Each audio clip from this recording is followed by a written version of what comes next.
Hola, probando. Sonido, sonido. Ahora sí. Todo listo. Hola, hola. Ya estamos grabando. Esto se va a caer.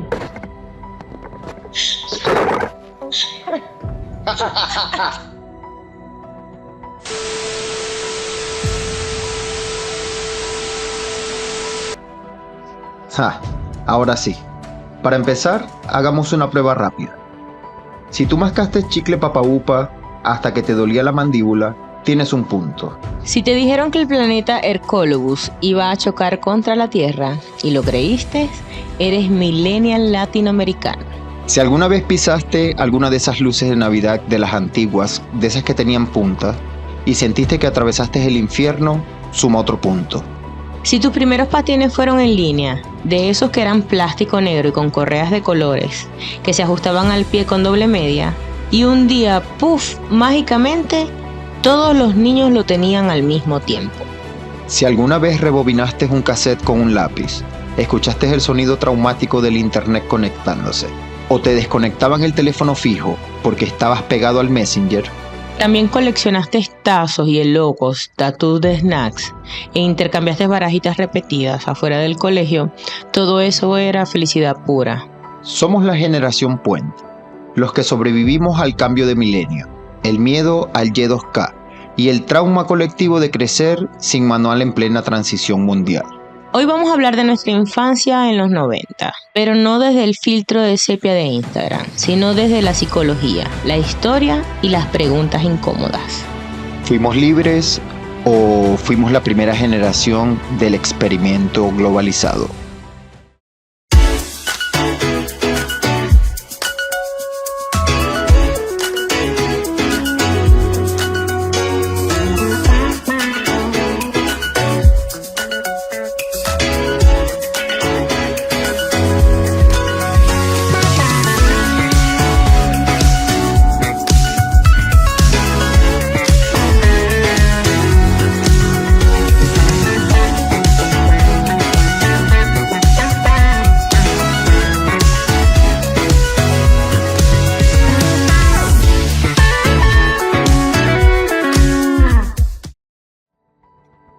Eliana, ¿tú sientes que fuimos la última generación que tuvo una infancia real?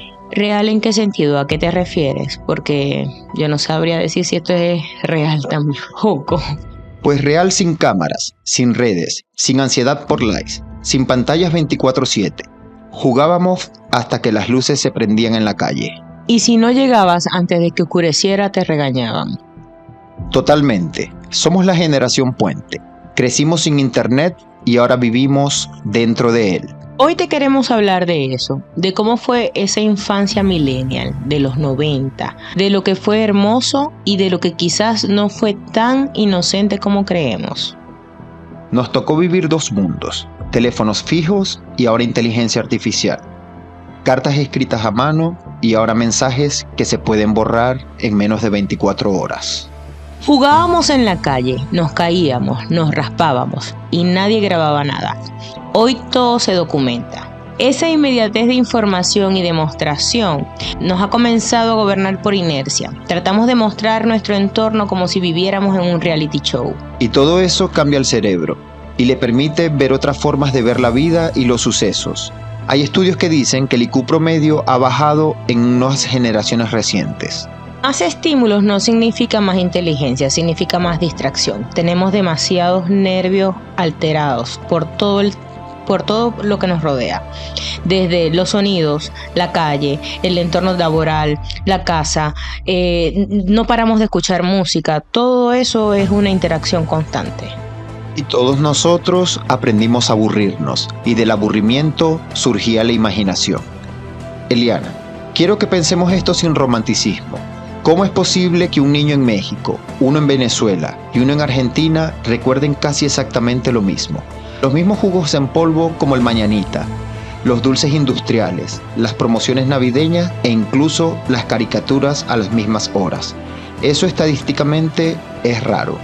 Y no era que estuviéramos conectados por redes sociales, no había internet masivo, no había TikTok viralizando tendencias. Cierto, ¿no? Entonces, ¿cómo se sincronizó toda una infancia continental? Aquí entra algo fuerte. En los 90 se consolidan las grandes cadenas de distribución y los monopolios mediáticos en toda Latinoamérica.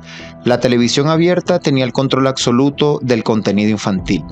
Si 3 o 4 conglomerados deciden que ven millones de niños, eso es ingeniería cultural. No necesariamente malintencionada, pero sí masiva. Eso genera algo psicológico poderoso, identidad generacional homogénea. Nosotros no crecimos solo como cultura local, crecimos con cultura empaquetada. Somos el producto de lo que ellos quisieron hacer de nosotros. Eso mismo, Eliana. Nosotros fuimos la primera generación latinoamericana en ser estandarizada. Antes, cada país tenía diferentes culturas infantiles. Con nosotros empieza la uniformidad. Eso tiene ventajas. Podemos conectar entre países fácilmente, pero también tiene una consecuencia. Pensamos más parecido de lo que creemos. Crecimos viendo Hanna-Barbera casi todos los días, sin saber que eso moldeaba nuestra versión de ver el mundo. Lo fuerte es que eran caricaturas creadas décadas antes, pero transmitidas masivamente en nuestra infancia. Los supersónicos, por ejemplo, nos vendían el futuro tecnológico como progreso inevitable. Los Picapiedra normalizaban estructuras familiares rígidas. Scooby-Doo repetía la narrativa de que el miedo siempre tenía una explicación racional. Eso es repetición cognitiva. El cerebro infantil aprende por repetición emocional. Si todos los niños del continente están recibiendo el mismo modelo narrativo, eso es programación cultural suave. No es teoría conspirativa, es neurodesarrollo básico. Con los juguetes ocurría lo mismo, las campañas eran las mismas, la Navidad parecía clonada en cada país. Es verdad, tú podías estar en Venezuela y ver exactamente lo mismo que veía un niño en México o en Argentina. El mismo comercial, el mismo juguete estrella, la misma bicicleta soñada. Y eso es lo impresionante, porque estamos hablando de la Venezuela de los 90, sin internet masivo, sin redes sociales, sin globalización digital como la de hoy en día. Y aún así, todos queríamos exactamente lo mismo. En Caracas, en Maracaibo, en Valencia y también en Ciudad de México, en Buenos Aires, era como si la señal fuera una sola. Ahora pensemos esto con calma. Un niño de 8 años en Venezuela, otro en México y otro en Argentina, contextos distintos, economías distintas, realidades políticas completamente diferentes, pero el mismo deseo. ¿Eso es conciencia o estrategia continental perfectamente ejecutada? Porque no era solo el juguete, era la sensación que vendía. El comercial no vendía plástico, vendía felicidad, vendía amigos riéndose, vendía aceptación, pero sobre todo pertenencia. Y el cerebro infantil no analiza la publicidad, la absorbe. Entre los 6 y los 12 años formamos identidad social. Estamos preguntándonos dónde encajo, dónde crezco, dónde soy, qué hago para que me quieran. Y justo en ese momento histórico, una ola masiva de consumo sincronizado en toda Latinoamérica. Y si no lo tenías o no veías el episodio del momento, no te excluían directamente, pero tú lo sentías. En el recreo o en esas conversaciones donde todos se juntaban a hablar del juguete o el episodio del momento. En esas pequeñas incomodidades silenciosas donde tú no tenías nada que aportar porque no estabas ahí, no estabas en nada. Y justo se instala algo muy sutil. No es trauma, no es tragedia. Es una idea pequeña, una idea que se queda. Si tengo lo que todos tienen, pertenezco. Si no lo tengo, estoy afuera. Y lo normalizamos, pero la verdad es que cuando estamos niños y que a esa edad creemos que se nos está viniendo el mundo encima.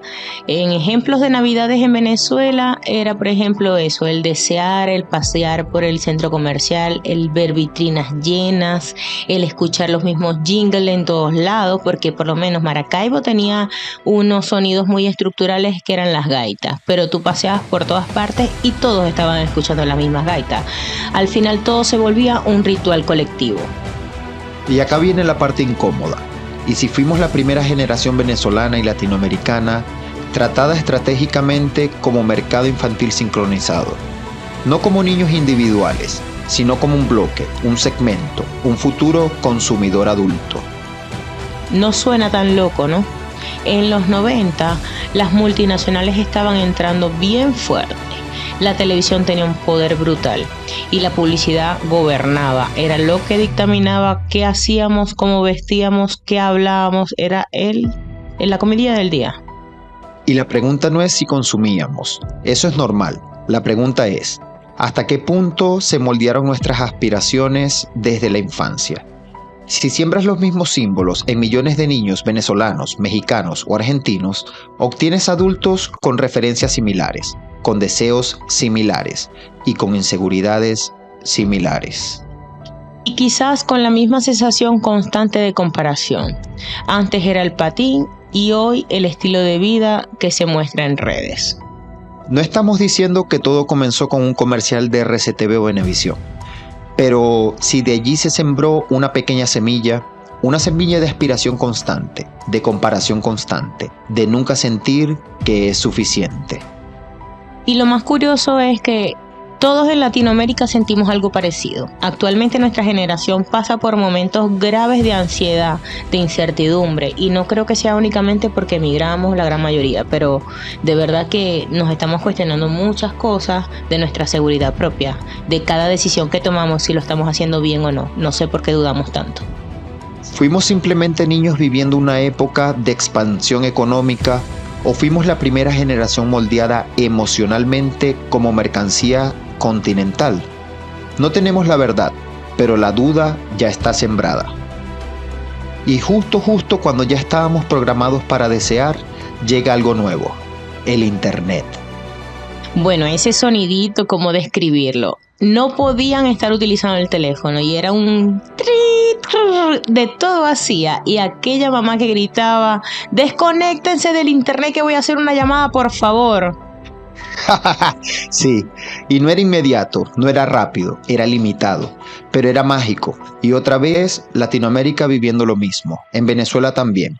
Cybercafé lleno, Messenger, zumbidos, nick con frases profundas. Ay, no, yo me acuerdo de mis primeros usuarios. Al final, el primer correo que tuve fue uno que se llamaba La Nana 2080 por el apodo y el año en el que lo creé. Eso era una marca. Ahí cambió todo, porque ya no solo comprabas juguetes y armabas detalles personalizados como para identificarte, sino que te comparabas con las vidas de todos. Y ahí empieza otra etapa. El consumo deja de ser solo físico y se vuelve digital. Información, música, imagen, popularidad. Y nadie nos explicó lo que eso iba a hacer en nuestra cabeza, porque el cerebro que aprendió que pertenecer depende de lo que tienes, ahora descubre que pertenecer depende de cómo te ven, y eso es otro nivel. Y lo vivimos todo igual. Habían distintas redes, ¿no? Fotolog, yo no tuve de eso. Hi-Fi, algunos me dicen que sí, tú tuviste, ¿no? No, no tuve. Después yo comencé como con el Facebook, el Instagram, me acuerdo del Vine, el YouTube en sus inicios se llamaba así, ¿no? Jabotel. Y el Jabotel es la ilustración perfecta para estos ejemplos, porque nosotros generamos nuestros primeros avatar y usuarios virtuales que eran como un poquito más evolucionados porque había una gráfica y te codeabas allí con un conglomerado, con personas, con personajes igual, y era la referencia del momento, pues te validabas en tiempo real. Y aquí lanzo otra duda. Fuimos la primera generación en experimentar la transición completa, de infancia análoga, adolescencia digital, a adultez hiperconectada, sin manual, sin preparación. Nuestros padres no sabían nada sobre esto. Nosotros tampoco. Lo estamos descubriendo ahorita en vivo y en directo. Y tal vez, solo tal vez, eso tiene que ver con que hoy seamos la generación que más habla de ansiedad. No porque seamos débiles, sino porque fuimos los primeros en recibir todo el impacto de esta globalización. Los boomers nos llaman generación de cristal, sensibles, ansiosos. Pero casi nunca se habla del contexto. La generación silenciosa vivió guerras mundiales. Los boomers vivieron expansión económica. Nuestros padres crecieron con estabilidad más lineal, pero nosotros vivimos cambio constante.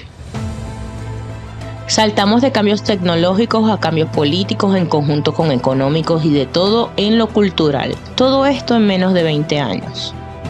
Nosotros fuimos niños con una Venezuela estable en los 90, adolescentes en crisis, adultos con migración masiva. Pero ahora somos adultos en pandemia, adultos en inflación global y en una revolución digital expansiva. Y todo esto es mucho para una sola generación. Entonces, ¿por qué somos ansiosos? La pregunta podría ser, ¿cómo no podemos sentir ansiedad si crecimos en transición permanente? Y encima comparándonos todo el tiempo. Totalmente. Nos formaron para aspirar, nos digitalizaron para compararnos y nos dejaron navegar el cambio solos. No es teoría conspirativa dura, pero bueno, sí es un patrón interesante, ¿no te parece, Danilo? Mucho.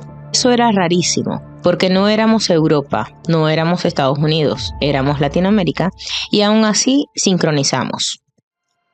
Eso crea algo poderoso, una generación que aunque migró, aunque se dispersó, comparte códigos invisibles. Eso nos conecta, pero también nos hace preguntarnos, ¿realmente esto fue espontáneo? ¿O fue la primera gran estandarización cultural masiva en la región? no estamos diciendo que alguien estaba en una sala oscura moviendo hilos, no va por allí la cosa. Pero sí es muy válido preguntarse, ¿fuimos el primer ensayo del mercado emocional a escala continental? Niños sincronizados en consumo, adolescentes sincronizados en internet, adultos sincronizados en crisis globales. Cambio de milenio, cambio de paradigma, cambio digital. Somos la generación que vivió el paso del siglo XX al XXI siendo conscientes. Vivimos el cambio del milenio, vimos el auge del internet, vimos la caída de modelos antiguos, migraciones masivas, pandemias, todo esto apenas en nuestros 30 y 40 años. Parece que todavía falta mucho más por ver. Entonces la pregunta final no es si fuimos un experimento o no. Aquí la pregunta es, ¿qué hacemos con todo lo que vivimos? Porque si en realidad fuimos moldeados, también somos la primera generación que puede darse cuenta de este molde y tal vez reescribirlo. Y si todo esto no fue casualidad y no fue simplemente la época, sino que fue globalización natural, entonces tenemos que hacernos una pregunta incómoda. ¿Quién gana cuando una generación entera desea lo mismo? ¿Quién se beneficia cuando millones de niños en distintos países crecen aspirando a los mismos símbolos? Cuando aprenden a compararse de los 8 años, cuando asocian pertenencias con objeto. ¿Quién gana cuando esa generación pasa a compararse en internet? Cuando mide su valor en likes, cuando convierte su vida en vitrina y cuando nunca siente que es suficiente. No estamos diciendo que haya una sala secreta con gente moviendo hilos, pero ¿de verdad creemos que los grandes cambios culturales pasan sin estrategias así nomás? Nada de eso había ocurrido en la historia de la humanidad. Nunca. Somos la generación que vivió el cambio de milenio siendo consciente, que pasó del televisor con antena al algoritmo que decide lo que vemos. Y lo peor es que viene algo más grande: inteligencia artificial, automatización masiva, cambios laborales, reconfiguración económica global. Entonces la pregunta es, ¿otra vez vamos a vivir la transición sin darnos cuenta? Esta vez estamos lo suficientemente despiertos. Porque hay algo inquietante. Mientras el mundo cambia estructuralmente, la conversación pública muchas veces gira en distracciones constantes, como los Terian, tendencias efímeras, polémicas rápidas, guerras culturales. Y no es que esos temas no importen, pero ¿estamos viendo el panorama completo o estamos reaccionando a lo que nos ponen enfrente nada más? Somos la última generación que sabe vivir sin algoritmo y la primera que aprendió a navegarlo. Eso nos da ventaja, pero también nos da responsabilidad. Un gran poder conlleva una gran responsabilidad, porque si entendemos el sistema, ya no podemos decir que no lo sabíamos. Tal vez por eso sentimos ansiedad, no solo por presión, sino por intuición, como si algo estuviera cambiando otra vez. Entonces llegan muchas preguntas. ¿Fuimos moldeados para consumir o fuimos preparados para adaptarnos? ¿Somos el producto final o somos la fase de prueba? Porque si somos la generación puente, entonces lo que hagamos ahora define el rumbo de lo que nos viene encima, muchachos. Los que nacieron completamente digitales, los que no conocieron el silencio, los que no conocieron un mundo sin validación constante. Y no es culpa de ellos, es contexto. Pero si nosotros no construimos algo más consciente, ¿quién lo va a venir a hacer? La verdadera conspiración no era controlarnos. Tal vez será distraernos. Porque sobrevivimos a todo. Cambio de siglo, revolución digital, crisis económica, pandemia global, migración, transformación cultural. Y seguimos aquí. Somos peores que las cucarachas. Ansiosos, tal vez, pero muy conscientes. Y una generación consciente es impredecible, porque puede cuestionar, puede desconectarse, puede reconstruir. Estamos a punto de ver la siguiente fase, y esta vez vamos a entrar dormidos o despiertos. Gracias por acompañarnos en este viaje nostálgico pero revelador, lleno de recuerdos y verdades ocultas. Verdades que quedaron grabadas en el subconsciente y siguen allí rondando nuestros sueños y nuestras memorias. Y ojalá algún día podamos integrarlas y así poder liberar nuestro máximo potencial. Y ver de lo que somos capaces todos los que crecimos en esta generación tan privilegiada. Que este episodio te haya llevado por un viaje interno, renovador y sanador. Y si te has sentido identificado, dale like o comenta tu momento favorito de tu infancia. Recordar es vivir y también te da la capacidad de reflexionar sobre tus patrones para reconocerlos en esta programación conjunta. Y si conoces a alguien que pudo crecer en situaciones similares, compártelo. Tu apoyo es de gran ayuda para nosotros. Nosotros no intentamos entregar verdades, intentamos entregar herramientas, experiencias y datos que nos pueden ayudar a todos a alcanzar nuestro máximo potencial. Y recuerda, nos vemos cada lunes por este mismo canal para que juntos salgamos de la rutina y podamos ver realidades que muchas veces no consideramos. Nos vemos en un próximo episodio de En Tres Mentes.